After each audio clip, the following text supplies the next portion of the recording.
Hero Time, Chapter 39, On the Waterfront.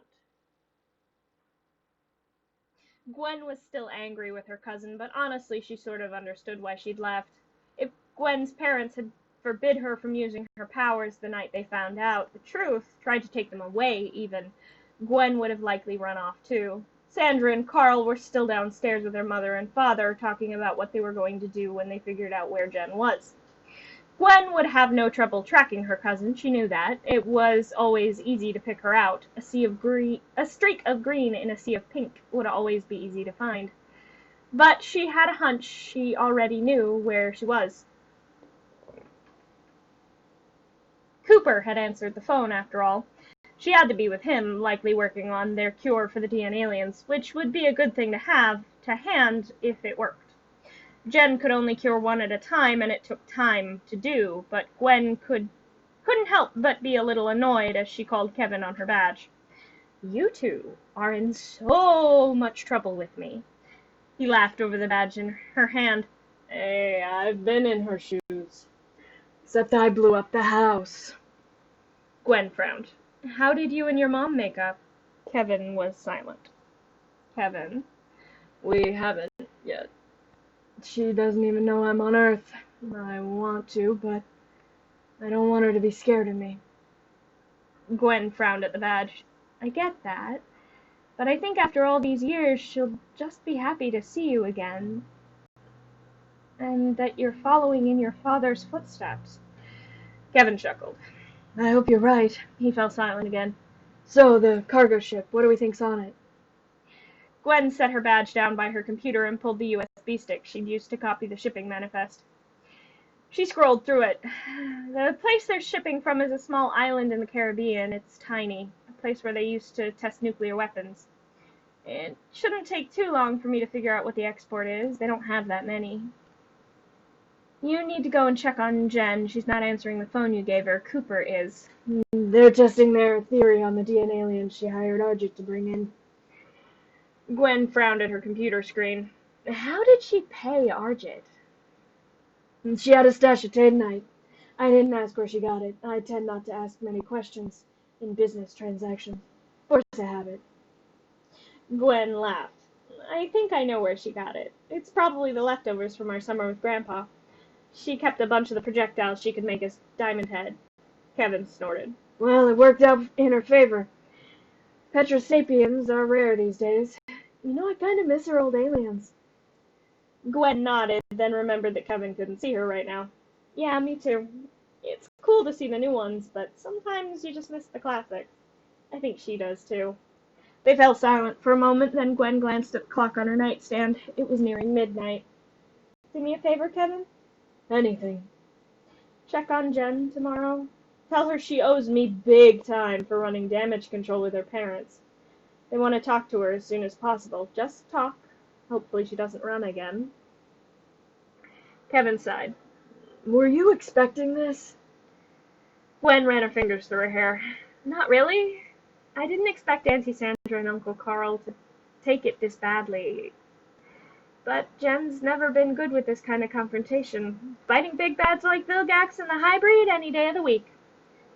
This is something else, though. She got a history running off. Kevin asked, hoping his tone was lighter than it was. Sort of. She's only done it a few times. Once when Grandpa got hurt during her fight with Vilgax's drones and a bank robber. She wanted to keep us safe. Same with the other time she ran off with Tetrax to find Azimuth to stop the self-destruct countdown on the Omnitrix. Again, to protect us. I think it's sort of what's happening here. If her parents had managed to get the Omnitrix off, she couldn't fight the Highbreed anymore. She'd lose the ability to help anyone. Kevin grunted in agreement. Makes sense. Sorry you gotta do damage control on your own. I'll check on her first thing in the morning. I gotta run some parts to Coop anyway. I think they're making headway. Gwen laughed. I hope so. I'll see what I can figure out tonight and let you know tomorrow what's happening here. We need to figure out what's happening quick. Yep. I'll see you tomorrow, Gwen. She grinned at her badge and tucked a strand of hair behind her ear. Night, Kevin. Things weren't going quite so smoothly at Cooper's house. After fixing the second DNAlien in a row, Jen had sat down on the floor, insisting she just needed a minute, but her glucose levels were bottoming out, and she kept nearly falling asleep on the floor of the lab. Cooper helped her to her feet. I can fix up the guns from here. You need to eat something and get some sleep. This whole process is draining you, literally. The Omnitrix seems to be using you as a secondary power generator. The amount of power you put off when you do that, it should fry a normal human. But the Omnitrix seems to keep it balanced. He kept babbling, but Jen was only half paying attention. Cooper helped her inside, and his mother fussed and fed her and Cooper enough to feed an army before sending them to bed. Cooper had to help her up the stairs and dropped her off in the spare room. Jen kicked off her shoes and curled up under the blanket. She tossed and turned for a few minutes, missing her bed and wondering if she would be able to go back to it. But before she could linger on that thought for too long, exhaustion took over, and she fell into the darkness of a dreamless sleep. Gwen had a dream that night that disturbed her. She dreamed of a place she'd only been once for maybe 10 minutes. It was dark, but somehow managed to still be colorful. She was racing along at speeds far too fast for her to normally go, along rock outcroppings of impossible shapes. Someone was here with her, but she couldn't focus on them. She tried to focus, but the whole image blurred. Voices echoed around her. Do you really think it'll work? Do you really think it'll work? This voice was male and somewhat familiar. I hope so, it's our one shot. This one was a girl, and also someone Gwen had at least heard speak before. Do you really think she can help us? What's one person gonna do against him? This voice, a second male, was completely unfamiliar and sounded very skeptical. You haven't seen her work, Pierce. She'll be able to help. And you know what he said? The voices blurred along with the image for a moment, then both returned. He knows her best. For a moment, Gwen saw Helen Wheels, a Kinesillaran they had met a few months back, standing next to her partner, Manny, a tall, well-built Tetraman. With them was a boy with spikes growing out of his skin, though despite that, he appeared to be completely human, otherwise unlike Argit. Then Gwen was sitting up in bed, holding her head, which was pounding. Jen slept in until 1 in the afternoon the next day. Cooper was running numbers on how badly she would be drained if she cured DNAliens more than 2 in a row. He was also almost done with the gun. So far it was just a prototype, but it was more than they'd had before, and it might give them the first real advantage they'd had against the Highbreed. Take away their workforce, and the whole plan collapses in on itself. He was almost ready to test it. Gwen was working on the cargo ship was carrying. Jen and Kevin were set to intercept it that night. They had all discussed this over Kevin's badge after Jen had woken up and eaten. She seemed fine, not even tired anymore after a nice long rest, but Kevin made a mental note to keep a closer eye on her tonight than usual. Little did they know that they would not be alone on that cargo ship that night. Sandra had gone up to thank Gwen for telling them what she had told them when she overheard the whole plan for that night. She relayed it to her husband, and the two of them made up their minds. They would make sure their little girl was okay.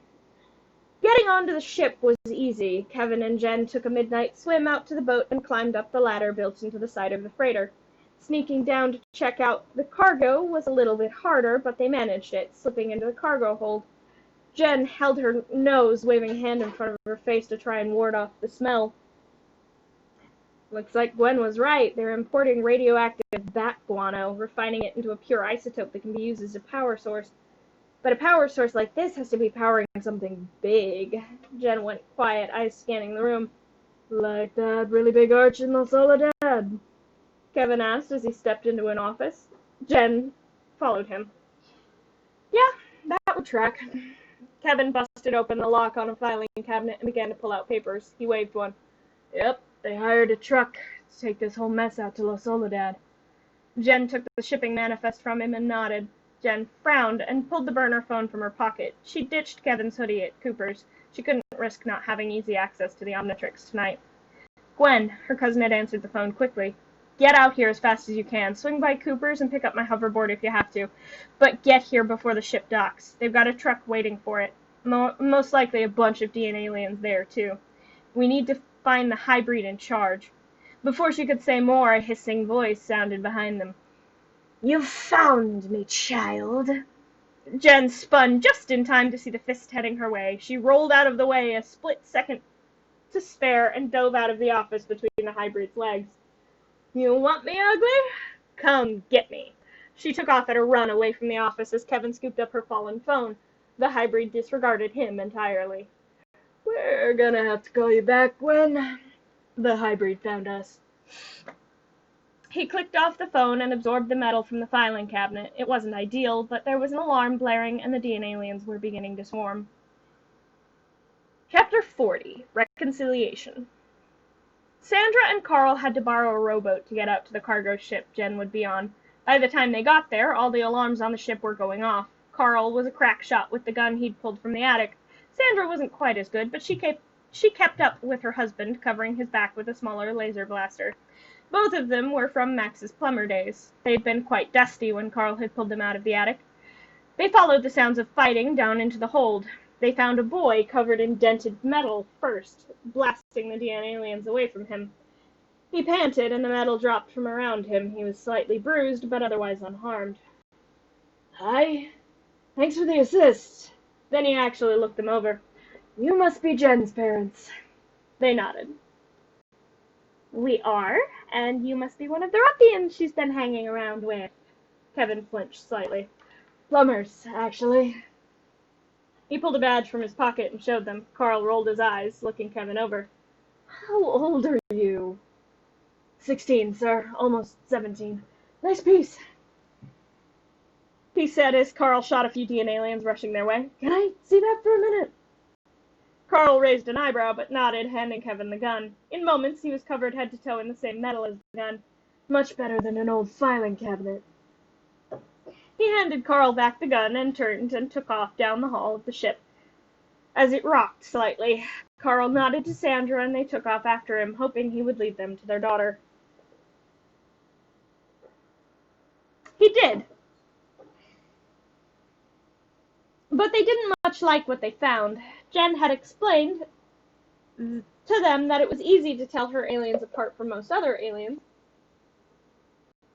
due to the pure green eyes and the Omnitrix symbol that always appeared on her somewhere, so it was easy to spot that their little girl was now a gigantic dinosaur alien wrestling the same creature that had given her the spectacular black eyes she'd come home with yesterday. What was worse about it was that Jen appeared to be losing. Carl took aim and fired, the shot slamming into the tall white creature and sending it spinning off Jen. It hissed as Jen leaped back to her feet, shaking the whole ship. "Filthy human!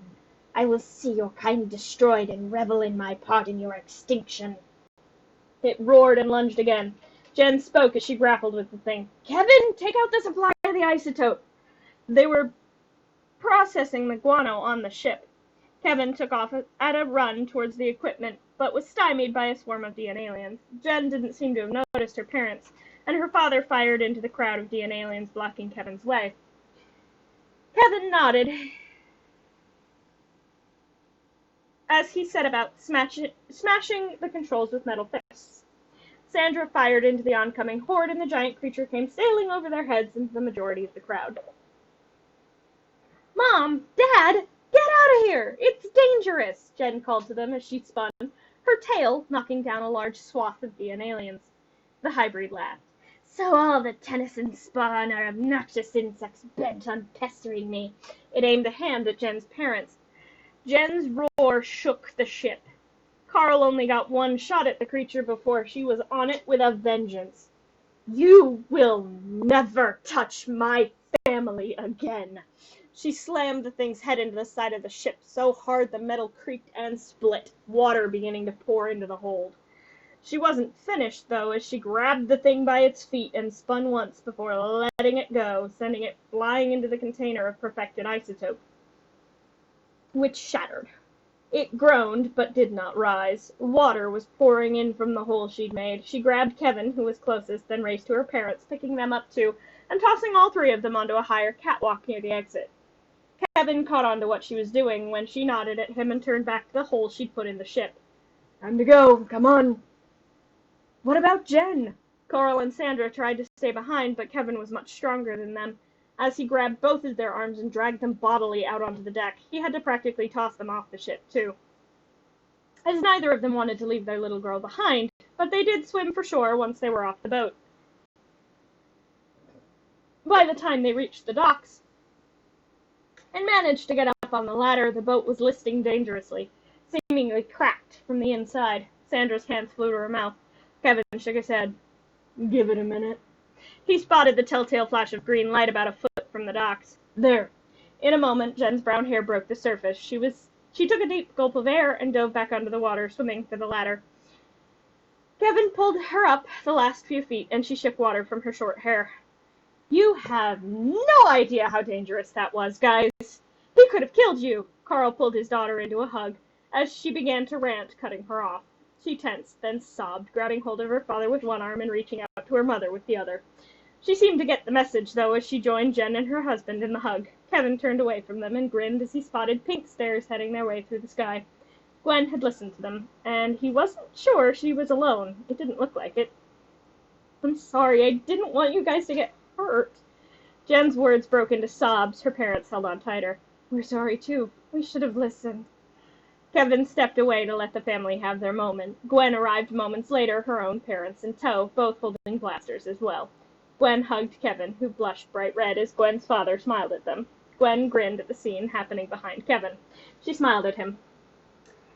You knew it would pan out like this, didn't you? Kevin shrugged. If she got any of her stubbornness from her parents, yes. Either you were going to beat her into submission and drag her home by her jacket, or they were going to track her down. I was not expecting them to show up packing weapons, though. Frank smiled slightly and nodded to Kevin. Just because we never became plumbers doesn't mean Dad didn't teach us anything. Frank said it with a bittersweet smile as he stepped over to Kevin and Gwen. Thought you said he wasn't your boyfriend. Both teens went bright red. Circumstances changed, Gwen said shortly, trying to brush off her father's teasing. Jen laughed from behind them. She and her parents stepped into the group. Each had a hand on their daughter, though their grip remained light, as if they were more making sure she was still there than keeping her from running off. Jen pulled her cousin into a hug. Kevin grinned, then froze as Gwen pulled him into it, too. Jen wiggled out of the hug after a moment. The DNAlien truck on the docks? Gwen nodded. Taken care of. You really are out there actively saving the world, aren't you? Carl said, stepping up to the group. Saved the whole universe a few times, actually, Jen said as she rubbed the back of her neck. Her parents hugged her again. Well then, we can't in good conscience stop you. We love you. Promise you'll be as safe as you can. Jen nodded and hugged her parents as Gwen's parents nodded.